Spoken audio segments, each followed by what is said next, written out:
Crispy calamari mga boss. Tara, luto tayo. Squid, salt, ground black pepper, paprika, garlic powder, and dry oregano. Mix lang. Gawa naman tayo ngayon ng butter, flour, pepper, paprika, garlic powder, pinch of dry oregano, egg, water, mix lang. Kailangan natin dito yung ating squid, mix lang. Para mas crispy, gagamit tayo ng panko breadcrumbs. Lagay ko lang dito yung squid.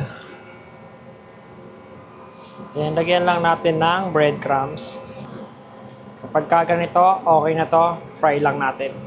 Meron na nga pala akong pinainit dito na mantika. Lagay lang natin dito yung ating squid. Fry lang natin to. So, ipa-fry lang natin to for 30 seconds or less than 1 minute hanggang sa maging golden brown and crispy yung ating squid. At ayan nga mga boss, okay na to. Set aside lang natin.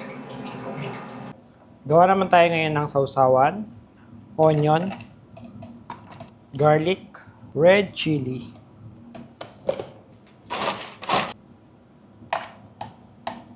vinegar, water, salt, ground black pepper, sugar. Mix lang natin to. Kung gusto mo nga pala naman ganitong video, paki-heart and share.